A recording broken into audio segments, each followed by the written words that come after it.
Então, sempre que alguém falar mal do nosso povo de Israel durante esse período de 40 anos no deserto, tá? Então é só mostrar esse texto aí de Jeremias, Irmiarro, capítulo 2, tá bom? Não precisa nem ir muito longe. Os nossos amados irmãos que estão no cristianismo, pelo qual nós oramos, são nossos irmãos. Eles têm a salvação no Messias e a Yahushua, embora não conheçam ainda a Torá, com os mandamentos que são eternos. Inclusive, se alguém que estiver dentro do cristianismo estiver assistindo esse vídeo, saiba que nós amamos vocês.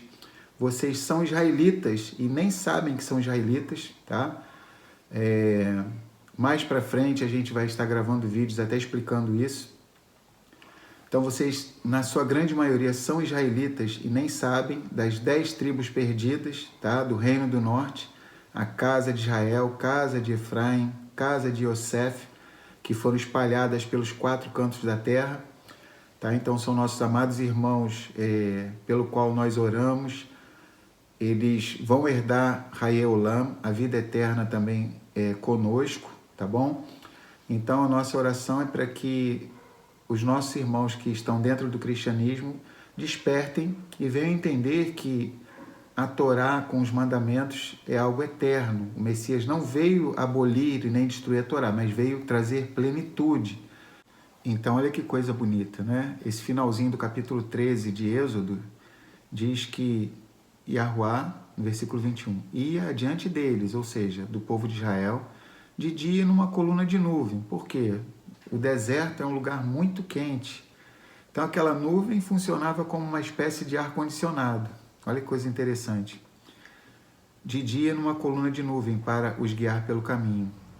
E de noite numa coluna de fogo. Né? Porque o mesmo deserto que é extremamente quente durante o dia é muito gelado, né? Durante a noite. Algumas vezes chega a temperaturas baixíssimas, até mesmo abaixo de zero. Então, o Criador utilizava a sua nuvem tanto para guiar o povo durante o dia, como para também, vamos dizer assim, amenizar o calor. Era como uma espécie de ar-condicionado. E, ao mesmo tempo, a coluna de fogo iluminava o nosso povo de noite e também aquecia o nosso povo. Então, a gente vê que em todo o tempo o Criador ele tem esse cuidado com cada um de nós. Então, durante a nossa vida, sempre a coluna de nuvem dele e a coluna de fogo irão nos acompanhar. Vamos lá, agora a gente vai entrar no capítulo 14. Diz assim, o versículo 1. E falou Yahuá a Moisés, dizendo: Fala aos filhos de Israel que voltem e que acampem diante de Pi-Ahirot, entre Migdol e o mar, diante de Baal-Tsefon. Em frente dele assentareis o campo junto ao mar. Então o faraó dirá dos filhos de Israel: Estão embaraçados na terra, o deserto os encerrou. Então vamos lá, vamos ler aqui alguns comentários. Voltem e acampem. Os israelitas deixaram o Egito na manhã do dia 15 de Aviv, Nissan, indo de Ramsés a Sucot. No dia seguinte foram de Sucot até Etam, no limite do deserto. No terceiro dia retornaram e acamparam em Pi-Ahirot, às margens do mar. Alguns comentaristas explicam esta mudança de rumo como uma estratégia divina para atingir algumas metas. Primeiro, era necessário persuadir o faraó de que os israelitas estavam, entre aspas, perplexos e sem saída no meio do deserto, para que, mesmo depois das duras penas com que ele e seu povo, né, o faraó, ele e seu povo, ou seja, o faraó, foram afligidos, desejasse retornar à cena e perseguir os, entre aspas, fugitivos. Segundo, era necessário derrotar o exército egípcio, não como vingança pela aflição a qual submeteram os filhos de Israel, e sim para destruir a arrogância espiritual que os levou a escravizar outros seres humanos como se eles, os egípcios, fossem superiores aos outros, porque eles achavam que eram superiores, né? Era a maior superpotência que existia na Terra naquela época. Terceiro, era vital reforçar a autoestima dos recém-libertados escravos, pois em breve eles deveriam conquistar sua própria pátria, no momento ocupada por outros 7 povos. Então a gente sabe que nesse presente momento aqui, em que isso está acontecendo, tem 7 povos ocupando a terra de Israel, tá? Alguns militarmente poderosos. Para prepará-los visando os dias futuros, era preciso deixar para trás a mentalidade escrava de inferioridade e subordinação que carregavam. Uma vitória espetacular sobre seus antigos opressores os faria erguer suas cabeças e criaria um moral positivo no povo, além de provocar o pânico nos futuros inimigos. Por fim, o evento magnífico que os israelitas estavam prestes a testemunhar consolidaria a emuná, a fé deste povo sofrido que talvez ainda não tivesse plena compreensão da grandeza milagrosa de sua redenção. Então, isso aqui é bem interessante, esse comentário. Por fim, o evento magnífico que os israelitas estavam prestes a testemunhar consolidaria a emuná deste sofrido povo que talvez ainda não tivesse plena compreensão da grandeza milagrosa da sua redenção. Então, olha que comentário bonito, né? Então, o Criador, ele é um dos títulos de Yahuwah, é Yahuwah Tsevaot, Yahuwah dos exércitos. Então, Yahuwah, ele é o general por excelência, ele possui todas as estratégias de guerra. E em sua infinita sabedoria, ele ordenou ao povo que voltasse. Isso geraria no faraó o seguinte pensamento: eles estão sem noção, estão desorientados, né? Ou seja, o Criador, através dessa estratégia de guerra, instigou o faraó e o seu povo, ou seja, o faraó e os egípcios, a virem perseguir Israel. Êxodo 14, versículo 4. E eu endurecerei o coração de Faraó para que os persiga, e serei glorificado em Faraó e em todo o seu exército. E os egípcios saberão que eu sou Yahuwah, Ani Yahuwah. E eles fizeram assim. Então os israelitas obedeceram ao Criador, tá? E o interessante é que esse versículo 4, e eu endurecerei o coração de Faraó, vamos ver aqui em hebraico. Verrizakti et lev paró. Olha que coisa interessante, vou ler de novo. Verrizakti et lev paró. Então essa palavra verrizakti é da raiz da palavra hazak, tá? Que significa força, fortalecer. Então a melhor tradução seria... Olha como é interessante a gente ir no original em hebraico. E eu fortalecerei o coração de Faraó. Ou seja, como se o Criador estivesse falando aqui, né? E eu vou fazer o Faraó ter dentro de si, tá? A sensação de que ele é forte, né? Então o Faraó vai achar que é o tal, que ele é forte. Ou seja, mesmo depois dele ter sido ferido com 10 pragas, né? Ele vai ter o coração dele fortalecido, ele vai se achar forte, ele vai acreditar que ele tem condições de vencer o povo de Israel. Mas talvez você esteja pensando, por que o Criador fez isso, né? Colocou esse sentimento de força no coração do faraó, né? Então a gente vai para o versículo 5, tá? Eu vou ler o versículo 5 e eu vou ler um texto lá de 2 Tessalonicenses e todos vocês vão entender, tá? Vamos lá. Sendo, pois, anunciado ao rei do Egito que o povo fugia, ó, estratégia de guerra do Criador, tá? Mudou-se o coração de Faraó e dos seus servos contra o povo e disseram: por que fizemos isso, havendo deixado ir a Israel para que não nos sirva? Então, o coração dele se modificou, né? Ele se achou tal, se achou forte, né? Então vamos lá em 2 Tessalonicenses, capítulo 2, do versículo 11 até o 12, tá? Vamos lá. Olha o que Shaul Hachalia, o apóstolo Paulo, nosso amado irmão Shaul, Paulo, ele nos diz em 2 Tessalonicenses 2, do 11 até o 12.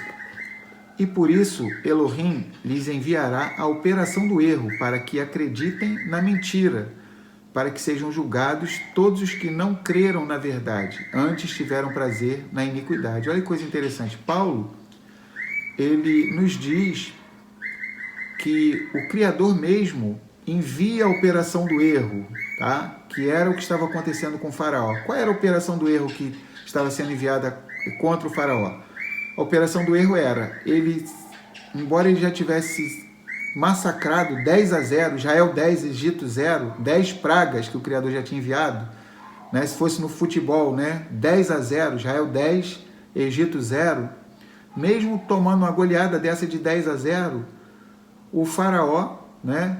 Ele achou que ele era forte, que ele era o tal e que ele teria condições de destruir o povo de Israel. Mas por que Elohim enviou essa operação do erro contra o faraó? Então, porque no versículo 12, 2 Tessalonicenses 2, versículo 12, para que sejam julgados todos os que não acreditaram na verdade, antes tiveram prazer na iniquidade. Ou seja, era o caso de Faraó. Ele vivia a mentira, era um tirano, um opressor, né? E que escravizava inúmeros povos. A gente vai ver que quando Israel sai do Egito, Israel sai com mais 70 nações, ou seja, 70 nações que moravam no Egito, que eram escravizados, eles aproveitam que Israel está saindo e saem, ou seja, eles são libertos também. Então o Criador envia a operação do erro contra Faraó, justamente porque o Faraó era passível dessa punição, porque ele preferiu acreditar na mentira. O modo como ele governava o Egito era uma mentira. Ele virava as costas para o Criador. Então, sobre ele foi enviado o quê? A operação do erro. E essa operação do erro foi o quê? O coração dele se fortaleceu no hebraico. Por isso que o Criador fala em Êxodo 14:4, e eu fortalecerei o coração de Faraó. Então, o coração do Faraó ficou cheio, né? Tá facinho agora, eu vou destruir Israel, né? E o Criador usa essa estratégia de guerra, né? Faz os filhos de Israel voltarem, e o faraó, ele pensa, essa a oportunidade, que bobeira que eu dei, né? Que mole que nós demos, né? Como se fosse na linguagem moderna, né? Nós demos mole de ter deixado os israelitas saírem daqui do Egito. Vamos lá.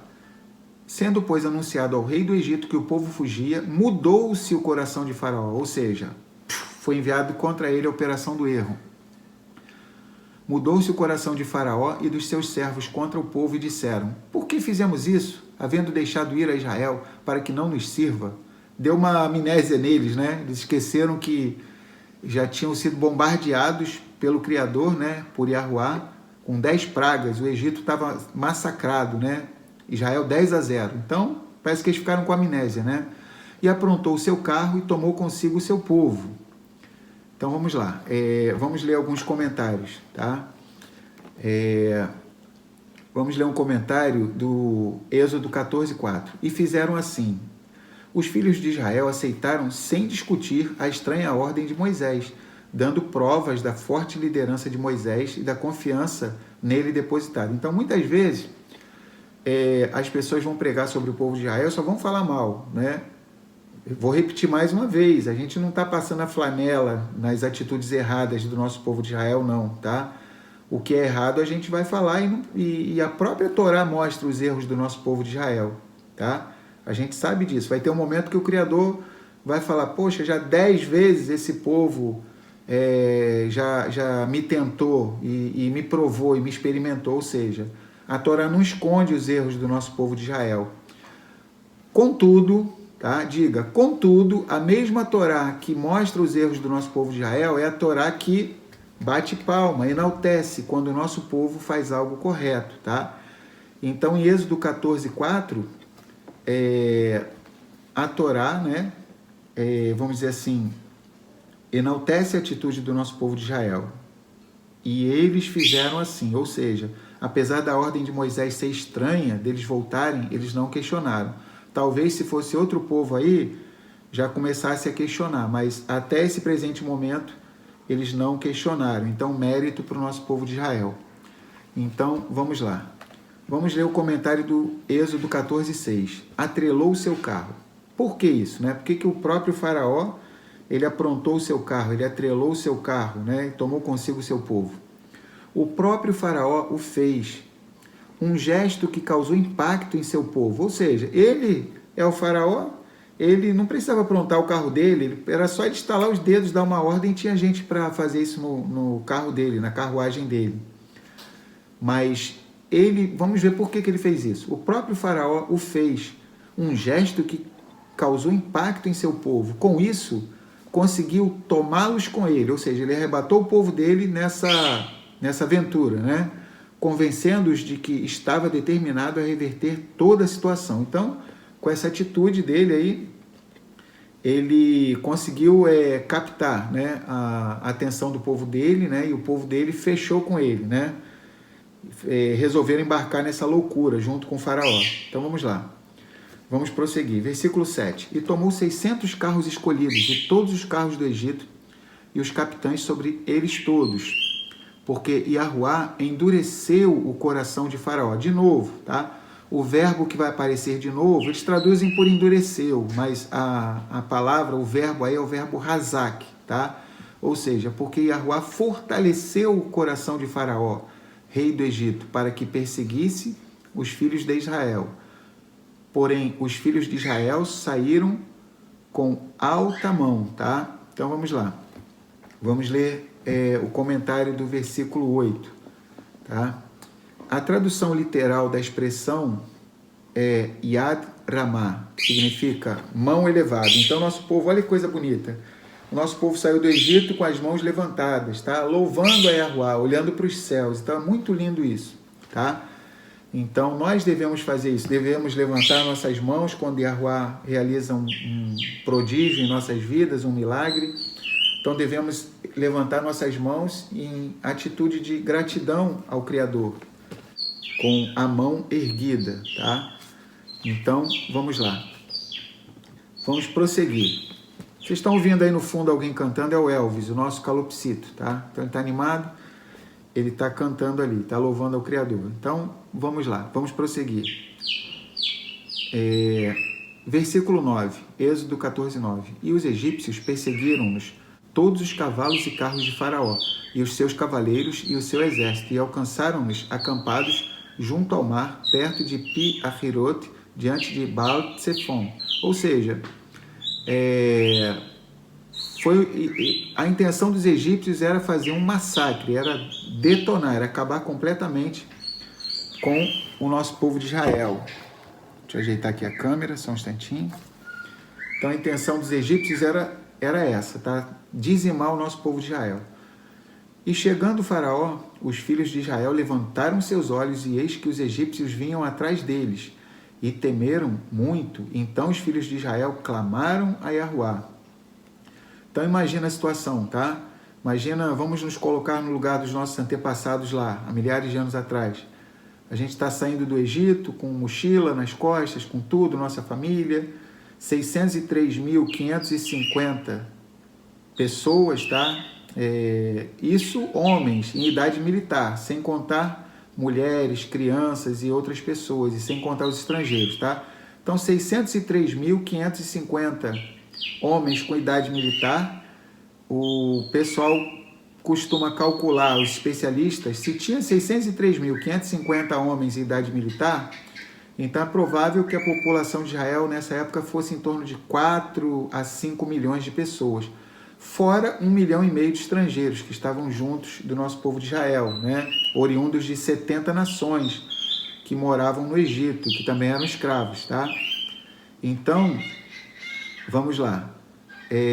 Então imagina que a gente está saindo, se a gente estivesse no lugar deles, né? Saindo com a nossa família, milhões de pessoas ali, e a gente visse aquele exército mais poderoso da terra naquela época, o exército do faraó, né? Hoje em dia, contextualizando, seria o quê? Seria o quê? O exército dos Estados Unidos, o exército da Rússia, o exército da China, tá? Então, só para a gente ter uma noção, tá? Qualquer um desses exércitos são extremamente poderosos, né? Estados Unidos, Rússia, China e outras nações mais, com um poderio bélico militar muito grande. Então, assim eram os egípcios nessa época, tá? Era a superpotência dessa época. E chegando o faraó, os filhos de Israel levantaram seus olhos, e eis que os egípcios vinham atrás deles, e temeram muito. Então os filhos de Israel clamaram a Yahuá e disseram a Moshe, não havia sepulcros no Egito para nos tirares de lá, para que morramos neste deserto? Por que nos fizeste isto, que nos tens tirado do Egito? Não é esta a palavra que te temos falado no Egito, dizendo, deixa-nos que sirvamos aos egípcios, pois que melhor nos fora servir aos egípcios do que morrermos no deserto. Então aqui o nosso povo errou, né? Não era para ter falado isso, tá? Ou seja, mesmo após ver o Criador massacrar o Egito, né, com 10 pragas, o nosso povo aqui titubeou, né? Mas o desespero também era muito grande, tá? Moshe, porém, disse ao povo, não temais, estai quietos e vede o livramento, Yeshuat, de Yahuá, que hoje vos fará, porque aos egípcios que hoje vistes, nunca mais vereis para sempre, tá? Então, vamos lá. Vamos ler aqui alguns comentários, tá? Êxodo 14:15. Por que clamas a mim? Segundo o Midrash, quando os israelitas enfrentavam esta situação desesperadora, o Yam Suf, o Mar de Juncos, mais conhecido como Mar Vermelho, diante deles, e às suas costas os impiedosos egípcios, Moshe invocou a proteção de Elohim, mas o Todo-Poderoso lhe respondeu, como? Meus filhos estão em situação angustiosa, Moshe, e tu oras? Existem circunstâncias para orar e outras para agir. Lembra que eu falei no início da Paraxá? Diga aos filhos de Israel que marchem, que caminhem, e o milagre se realizará. Olha que coisa bonita, tá? Diga aos filhos de Israel que marchem, que caminhem, e o milagre se realizará. Durante os últimos 2000 anos, nós podemos dizer que Elohim não respondeu a maioria das infinitas preces do povo de Israel quanto ao retorno à Terra Santa. Até que ou seja, o nosso povo de Israel, decidiu pôr as mãos à obra, agir, para conseguir a conquista do país que lhes pertence e criar o Estado de Israel. Então nós sabemos que isso aconteceu em 14 de maio de 1948. Então sabemos que Israel voltou a ser uma nação reconhecida pela ONU, tá? No dia 14 de maio de 1948. Inclusive, mérito para o Brasil, para o nosso país, porque estava empatado, tá? Algumas nações eram a favor e outras eram contra, e estava empatado. E o presidente da ONU em 1948, nessa ocasião, era Oswaldo Aranha, e ele deu o famoso voto Minerva a favor de Israel. Tanto que em Israel, até hoje, Oswaldo Aranha é uma pessoa muito amada, né? É um brasileiro que é muito amado em Israel. Inclusive, as crianças na escola aprendem sobre essa incrível pessoa que foi Oswaldo Aranha, um homem que abençoou muito o nosso povo de Israel. Então, mérito para o Oswaldo Aranha, mérito para o Brasil. Então, vamos lá. O que a gente quer dizer aqui? Existem situações que a gente vai orar e o Criador vai fazer algo de forma milagrosa, e existem situações que nós temos que, vamos dizer assim, puxar o milagre, porque o milagre a gente aprende que é algo interativo. Mais para frente aqui da Paraxá, a gente vai estar vendo isso, tá? Então, o milagre é algo interativo. Guarda isso, mais para frente da Paraxá a gente vai falar. Ou seja, não adianta a gente ficar só esperando o Criador fazer as coisas. Nós precisamos dar o primeiro passo, tá? Então, vamos lá. Fala aos filhos de Israel que marchem. Vamos ler esse comentário aqui. A voz divina sempre disse aos Bnei Israel, aos filhos de Israel, marchem, marchem. Que se encontre perante vós o Mar Vermelho, marchem. As perseguições antigas, marchem. Ou a intolerância moderna, marchem, marchem. Progridam, avancem sempre para diante. Não olhem para trás, onde jazem em suas ruínas os povos que os perseguiram, mas olhem para frente, para diante, onde se abrem em sua imortal grandeza os magníficos horizontes do futuro da humanidade. Marchem. As ondas do mar não poderão apagar o fogo de vossa existência. Marchem. Os rios de vosso sangue derramado pelos tiranos não alcançarão destruir o vosso nome e a vossa glória. Marchem, marchem, marchem. Vós estáis por cima dos elementos, acima do tempo, acima do espaço. Avancem sempre e não retrocedam. Marchem, marchem, marchem. Então, muito lindo, muito comovente esse comentário. Então, o Criador, ele sempre vai nos ordenar que estejamos marchando.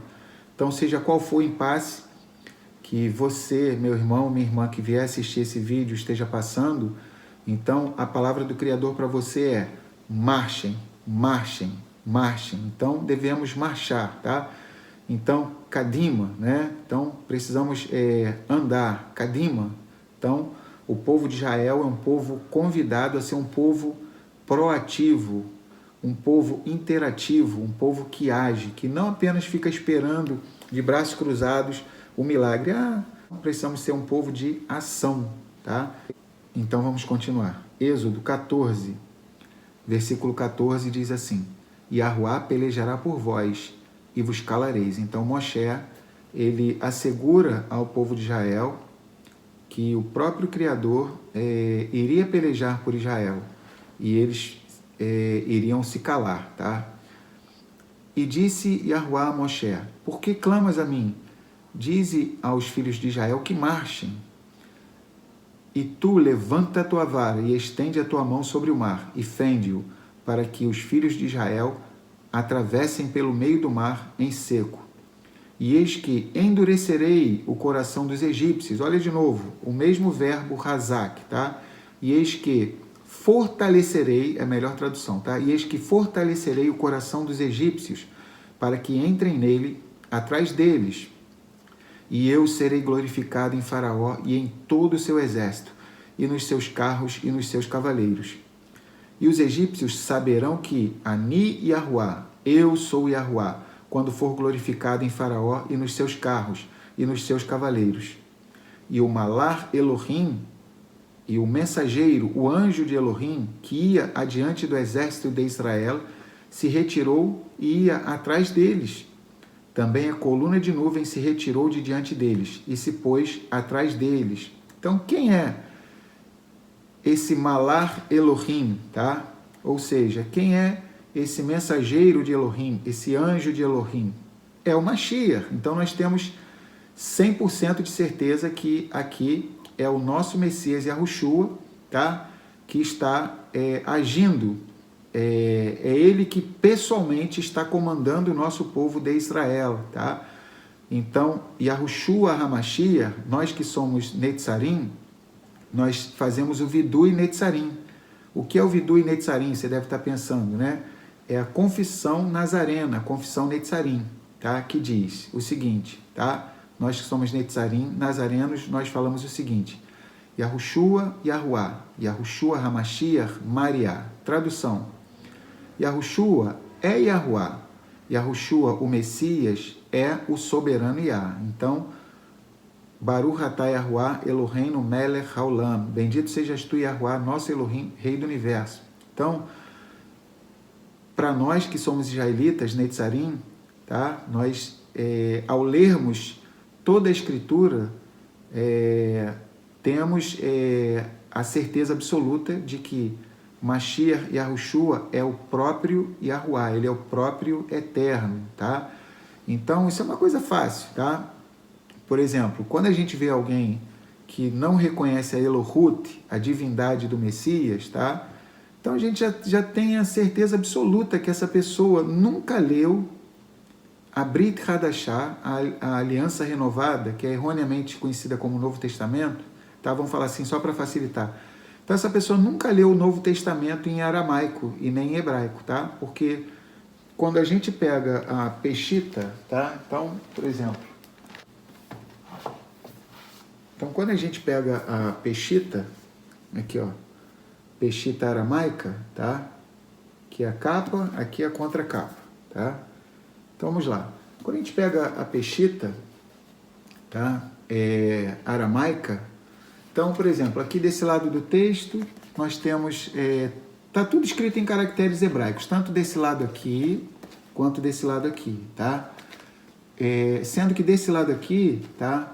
É o texto aramaico, tá bom? Embora esteja com caracteres hebraicos, tá? E aqui, tá? A tradução para o hebraico, tá? Então, se a pessoa não acredita, tá? Então, se a pessoa não acredita que Yahushua, tá? Yeshua, essa pessoa não acredita que Yahushua é o Eterno, tá? Ela até vai falar assim, eu reconheço que ele é o Messias, mas ele não é o Eterno, não. Então, pergunta para essa pessoa, você já leu alguma vez, tá? A Peshitta, você já leu alguma vez a Brit Hadashah, Aliança Renovada, em aramaico ou em hebraico? Então, ele vai ficar num beco sem saída, tá?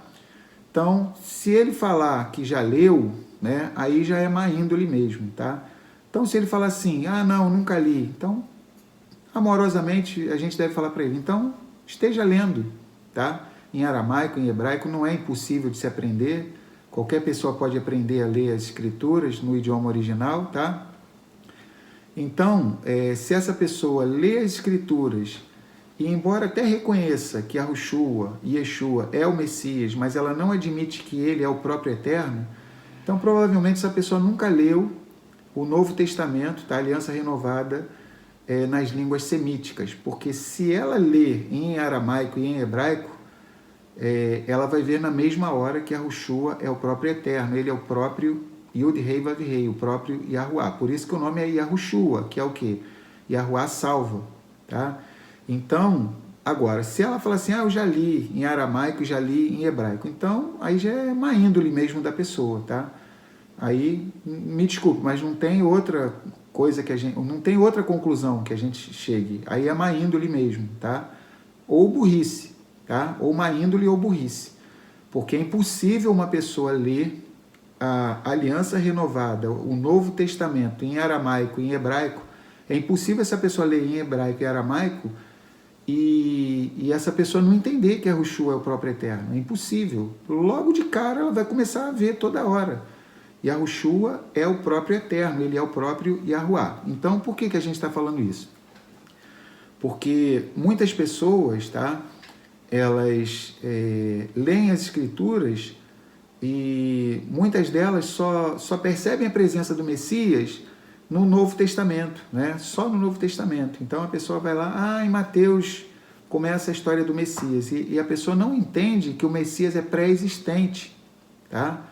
Ou seja, o Messias, ele sempre existiu. Vamos lá no livro de Miqueias, capítulo 5, versículo 2. Olha que interessante esse texto de Miqueias.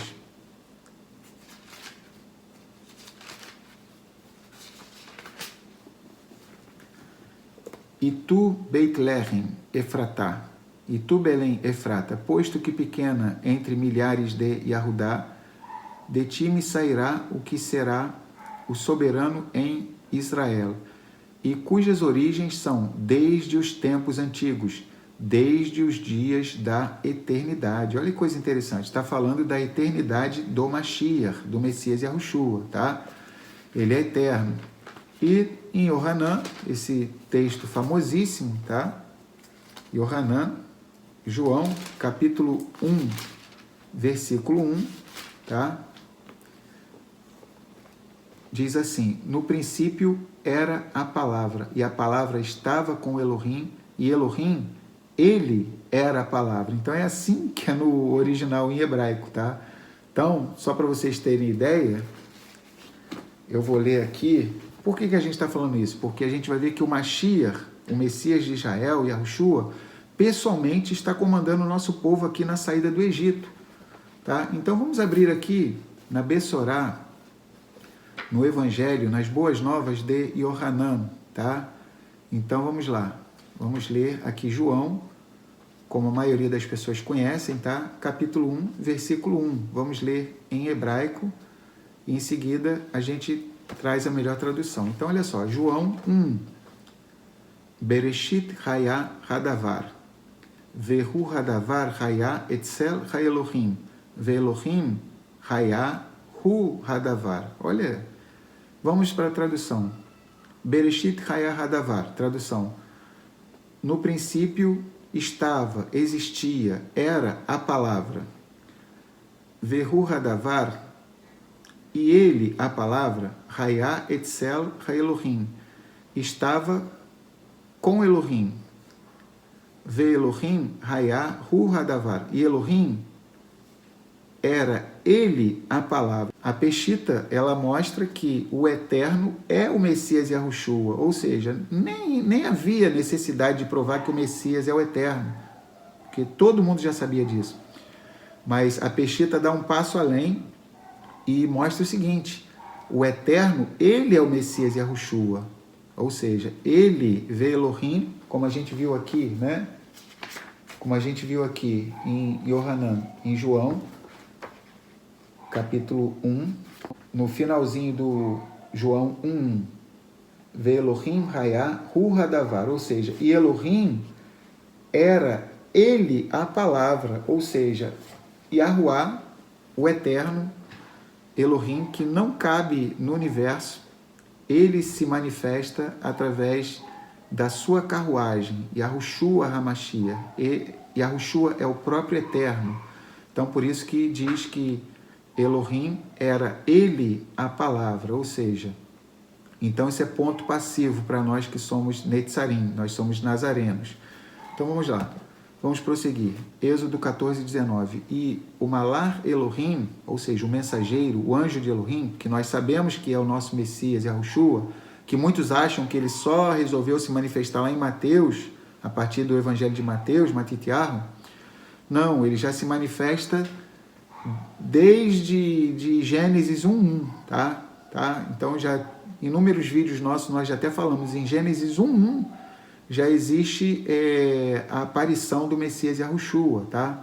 Vamos lá, o Aleph Tav. Então, vamos lá. E o mensageiro de Elohim, que ia diante do exército de Israel, se retirou e ia atrás deles. Também a coluna de nuvem se retirou de diante deles e se pôs atrás deles. Então, um outro indício de que é o Mashiach é a coluna de nuvem, tá? Sabemos que Mashiach, na sua segunda vinda, tá?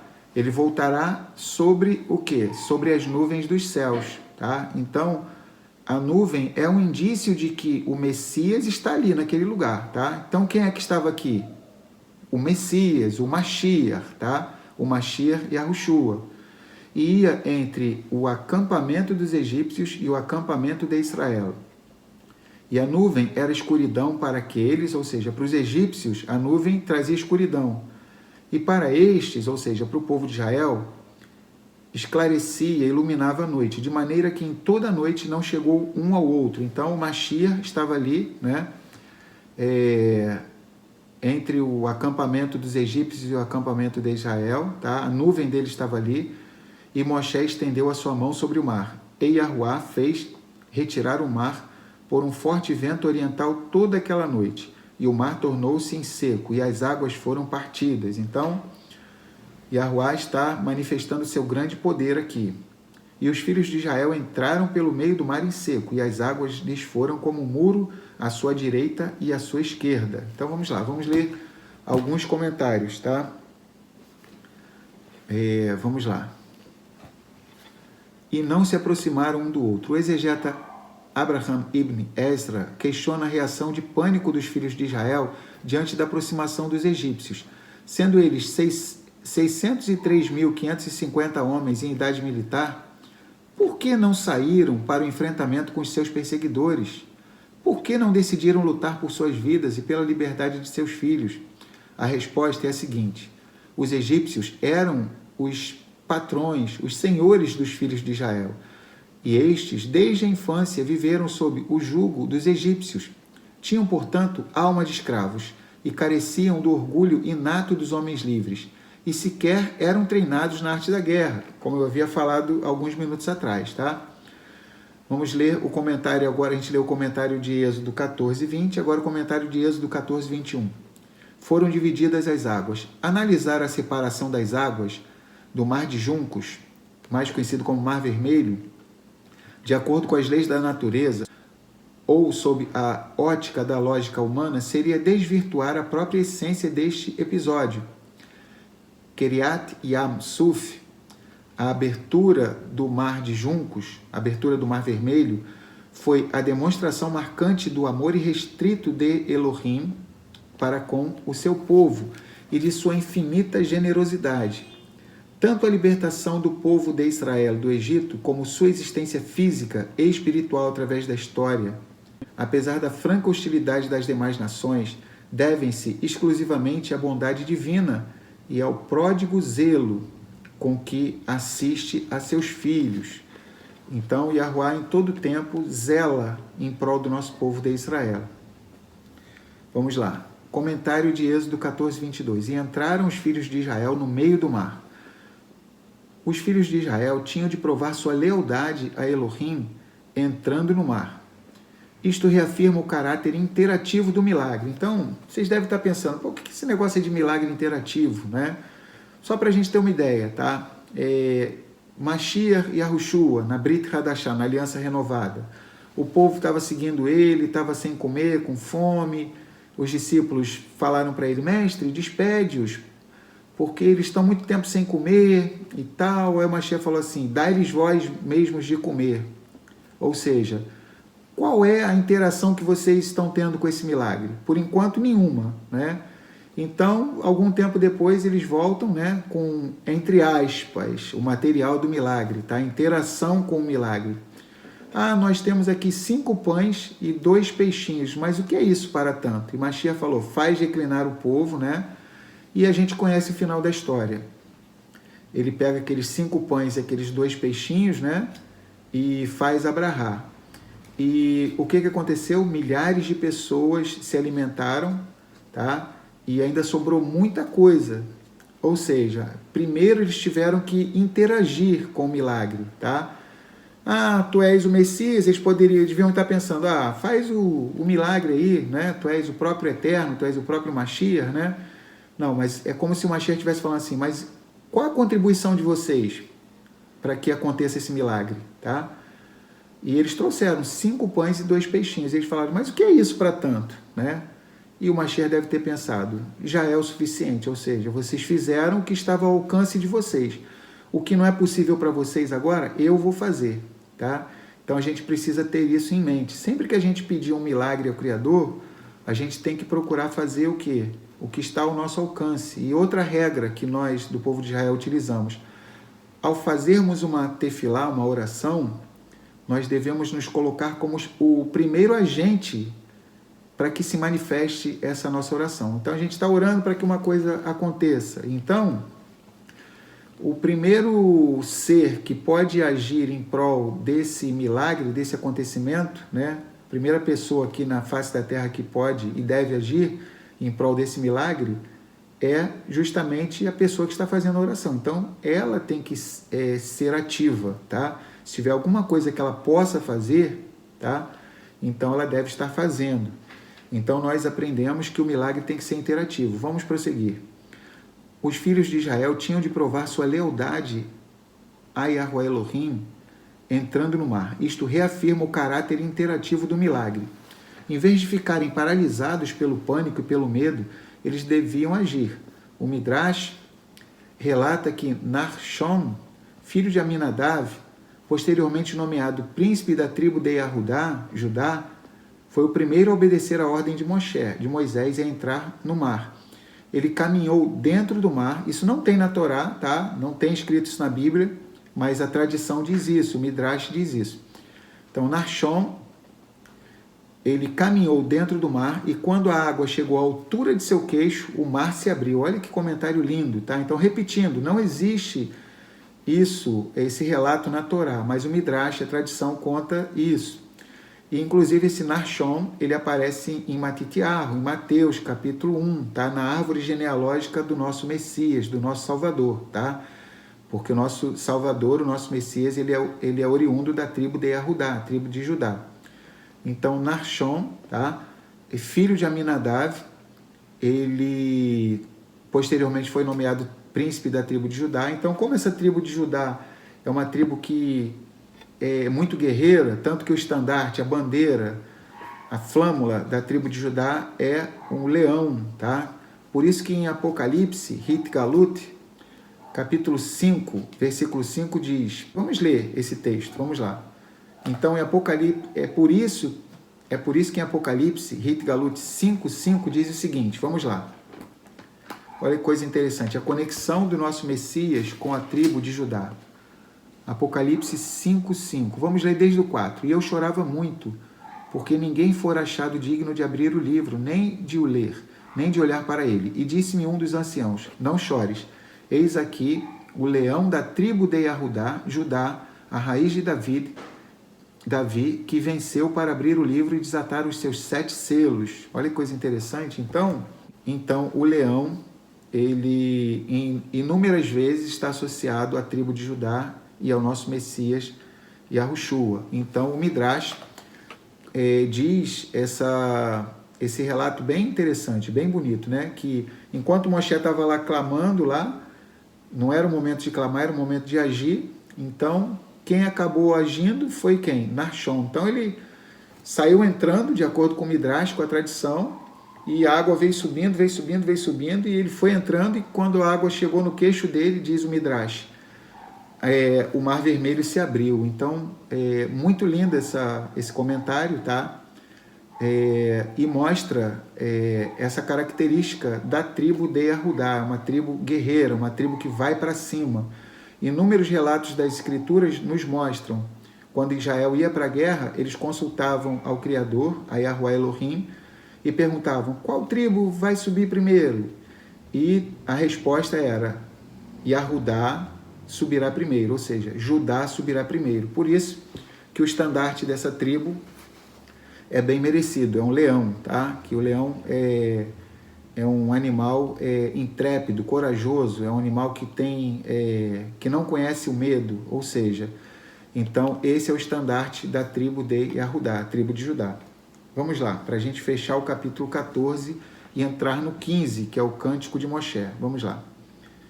E os egípcios, vamos para o versículo 23 agora, e os egípcios seguiram-nos e entraram atrás deles todos os cavalos de Faraó, os seus carros e os seus cavaleiros até ao meio do mar. E aconteceu que na vigília daquela manhã, Yahuwá, na coluna de fogo e de nuvem, viu o acampamento dos egípcios e alvoroçou o acampamento dos egípcios. Espera aí. Então a gente aqui vai ver que, ao contrário do que o judaísmo incorretamente afirma, né, de que o eterno é incorpóreo, né? Então, esse texto aqui é bem claro, né? O eterno, quando lhe apraz, ele é corpóreo, tá? E aconteceu que na vigília daquela manhã, Yahuwá, na coluna de fogo e de nuvem, ou seja, o próprio Mashiach, porque ele é Yahuwá, o Messias é o eterno. Então, e aconteceu que na vigília daquela manhã, Yahuwá, na coluna de fogo e de nuvem, viu o acampamento dos egípcios e alvoroçou o acampamento dos egípcios. Ou seja, então, não se iludam, não fiquem achando que o Messias só aparece lá no Novo Testamento, tá? O Messias é pré-existente, ele é o próprio eterno, tá? Ele sempre existiu, ele é o próprio Criador, tá? É a maneira que o Criador encontrou de entrar nesse mundo, tá? No universo, tá? Para nós, os céus e a terra é algo gigantesco. Para o Criador é uma bolha, é pequenininho os céus e a terra, tá? Ele não cabe nos céus e na terra, tá? Pelo contrário, os céus e a terra que estão contidos nele. Isso é até difícil, dá até um nó na cabeça da maioria das pessoas, tá? Porque nós estamos contidos no tempo e no espaço, mas o Criador precede o tempo e o espaço, ou seja, ele sempre existiu. Por isso que nós, um adjetivo que nós usamos para o Criador é o quê? Adon Olam, é o soberano do universo, ou seja, ele não cabe no universo.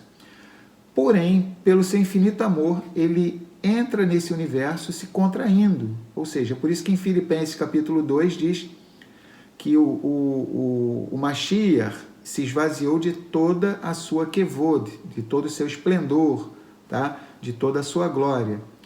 Ou seja, ele para entrar aqui, para que Yahuwá entre aqui nesse mundo criado, ele se esvazia de seu esplendor, de sua kevod, de sua glória, e vem de uma forma humilde, uma maneira suportável, em que os céus e a terra não venham explodir, tá?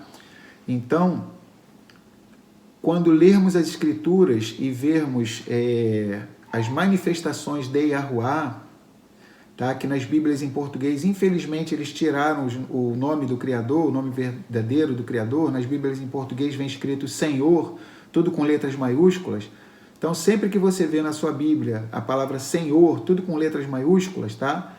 Aí você deve pronunciar Yahuwah, que é o nome verdadeiro do Criador, é o tetragrama, Yud Rei Vav Rei. E saiba você que é o próprio Messias, tá? Que está se manifestando aqui, tá bom?